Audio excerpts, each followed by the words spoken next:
നമസ്കാരം. മലയാളി വാർത്ത ഇൻസൈഡിലേക്ക് സ്വാഗതം.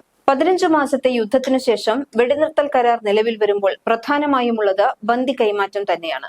ഇതിനൊപ്പം പക്ഷേ ആശങ്ക ഉണ്ടാക്കുന്നത് ഫിലാഡൽഫിയയിലെ ഇസ്രയേലിന്റെ പിന്മാറ്റം തന്നെയാണ്.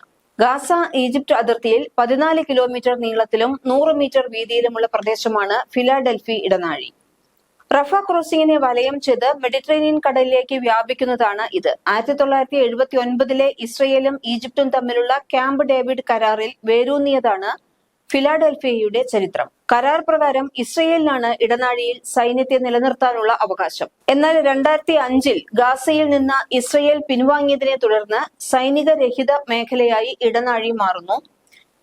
ഇതോടെ ഫിലാഡൽഫി ഇടനാഴി വീണ്ടും പലസ്തീന്റെ കയ്യിലായി മാറി. 2007 ഹമാസ് ഗാസ ഏറ്റെടുക്കുന്നതുവരെ ഈജിപ്ത് കള്ളക്കടത്ത് തടയുന്നതിനായി 750 പോലീസുകാരെ ഈ പ്രദേശത്ത് വിന്യസിച്ചിരുന്നു. കഴിഞ്ഞ വർഷം മെയ് മാസത്തിൽ ഇസ്രയേൽ ഫിലാഡൽഫി ഇടനാഴി വീണ്ടും കൈവശപ്പെടുത്തി. ഫിലാഡൽഫി വിട്ടുകൊടുക്കാൻ ഇസ്രയേൽ ഒരിക്കലും തയ്യാറായിരുന്നില്ല. വെടിനിർത്തൽ ചർച്ചകൾക്കിടെ ഫിലാഡൽഫി ഇടനാഴിയിൽ നിന്ന് പിന്മാറണം എന്ന വ്യവസ്ഥ ഇസ്രയേൽ എതിർത്തിരുന്നു.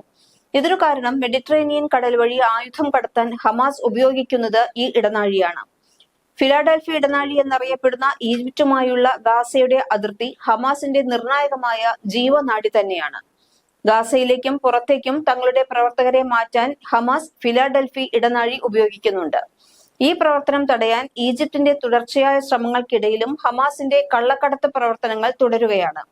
എന്നിരുന്നാലും നിലവിലെ കരാർ പ്രകാരം ഇസ്രയേൽ പ്രതിരോധ സേന നെറ്റ്സാരിം ഫിലാഡൽഫി ഇടനാഴികളിൽ നിന്ന് ഘട്ടം ഘട്ടമായി പിൻവലിയുകയാണ്. ഈ പ്രദേശങ്ങളിലെ IDF സാന്നിധ്യം ക്രമേണ കുറയുകയും 50-ാം ദിവസം ഫിലാഡൽഫി ഇടനാഴിയിൽ നിന്ന് പൂർണ്ണമായി പിൻവാങ്ങുകയും ചെയ്യുമെന്നാണ് കരാർ. തുടർന്ന് ഈജിപ്ത് റാഫ ക്രോസിംഗിലെ സുരക്ഷയുടെ ഉത്തരവാദിത്തം ഏറ്റെടുക്കും. ഈ പ്രദേശത്ത് നിരവധി തുരങ്കങ്ങളുമുണ്ട്. ഇതിൽ ഭൂരിഭാഗവും ഇസ്രയേൽ നശിപ്പിച്ചിട്ടുണ്ട് എങ്കിലും ഫിലാഡൽഫി ഇസ്രയേലിൽ നിന്നും പ്രധാനം തന്നെയാണ്. ഇതിനോടൊപ്പം തന്നെ ഗാസയിൽ നിന്ന് ഇസ്രയേൽ സൈന്യം പിൻവാങ്ങിയതോടെ ഹമാസ് ഭീകരരുടെ നരവേട്ടയും തുടങ്ങി എന്ന റിപ്പോർട്ടുകളും പുറത്തുവരുന്നുണ്ട്. നിരവധി പലസ്തീൻകാരെ ഇസ്രയേലിനെ സഹായിക്കുന്നു എന്ന പേരിൽ കൊലപ്പെടുത്തി എന്ന റിപ്പോർട്ടുകളാണ് വരുന്നത്.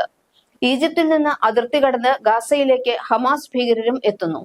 മൊസാദിന്റെ ഏജന്റുമാർ ഗാസ തെരുവുകളിൽ നിലനിൽക്കുന്നുണ്ട്. ഇസ്രയേലിന്റെ പ്രധാന ലക്ഷ്യം ബന്ദിമോചനം തന്നെ ആയതിനാലാണ് ചില വിട്ടുവീഴ്ചകൾക്ക് തയ്യാറായത്. ഇസ്രയേലുമായുള്ള വെടിനിർത്തൽ കരാർ പ്രകാരം 200 പലസ്തീൻ തടവുകാർക്ക് പകരമായി ഗാസയിൽ തടവിലാക്കപ്പെട്ട 4 ഇസ്രയേൽ സൈനികരെ മോചിപ്പിക്കുമെന്ന് ഹമാസ് അറിയിച്ചു. ഗാസ വെടിനിർത്തലിന്റെ 6 ആഴ്ചത്തെ ആദ്യഘട്ടത്തിൽ മോചിപ്പിക്കപ്പെടുന്ന ഓരോ വനിതാ സൈനികർക്കും 50 പലസ്തീൻ തടവുകാരെ വിട്ടയക്കാൻ ഇസ്രയേൽ സമ്മതിച്ചതായാണ് അധികൃതർ അറിയിച്ചിട്ടുള്ളത്. കരീന അരിയോവ്, ഡാനിയേല ഗിൽബോവ, നാമ ലെവി, ലിറി അൽബാഗ് എന്നിവരെയാണ് ഇന്ന് ശനിയാഴ്ച മോചിപ്പിക്കുന്നത്.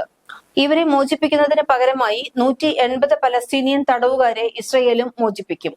ഇസ്രയേൽ ജയിലുകളിൽ കഴിയുന്ന പലസ്തീൻ തടവുകാർക്ക് പകരമായി 33 ബന്ദികളെ മോചിപ്പിക്കാനാണ് ഹമാസ് സമ്മതിച്ചിട്ടുള്ളത്. 94 ബന്ദികളാണ് ഹമാസിന്റെ തടങ്കലിൽ ഉള്ളത്. ഇവരിൽ പകുതി പേരെങ്കിലും മരിച്ചിട്ടുണ്ടാകാമെന്നാണ് ഇസ്രയേലിന്റെ നിഗമനം.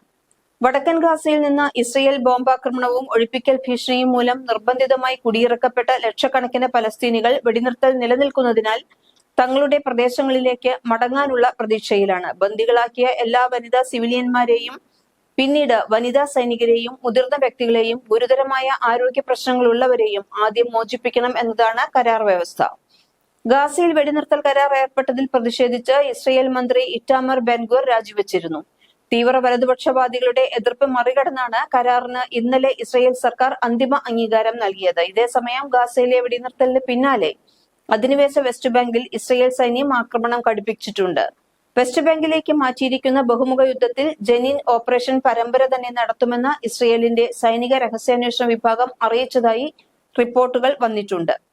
വൻ സൈനിക നടപടി ആരംഭിച്ചതോടെ കുടിയൊഴിപ്പിക്കപ്പെട്ട പലസ്തീൻ കുടുംബങ്ങൾ ജനീൻ വിട്ടുപോകാൻ തുടങ്ങിയിട്ടുണ്ട്. സ്യൂട്ട് കേസുകളും വളർത്തുമൃഗങ്ങളും മറ്റു സാധനങ്ങളും വഹിച്ചാണ് ഇവർ നാടുവിടുന്നത്. സൈന്യം കെട്ടിടങ്ങളും റോഡുകളും ബുൾഡോസർ വെച്ച് നശിപ്പിക്കുന്നതിന്റെയും പലസ്തീനികളെ തട്ടിക്കൊണ്ടുപോകുന്നതിന്റെയും ദൃശ്യങ്ങൾ പുറത്തുവന്നു.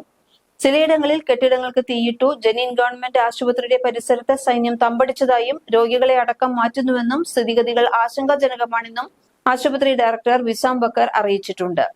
ഗാസ മുനമ്പിൽ വെടിനിർത്തൽ കരാർ ഉണ്ടായതിനു ശേഷമുള്ള ദിവസങ്ങളിൽ ജനീൻ ഗവർണറേറ്റിലുടനീളം നടത്തിയ ആക്രമണങ്ങളിൽ കുറഞ്ഞത് 12 പേർ കൊല്ലപ്പെടുകയും നിരവധി പേർക്ക് പരിക്കേൽക്കുകയും ചെയ്തതായാണ് റിപ്പോർട്ട്. മലയാളി വാർത്ത ഇൻസൈഡ്.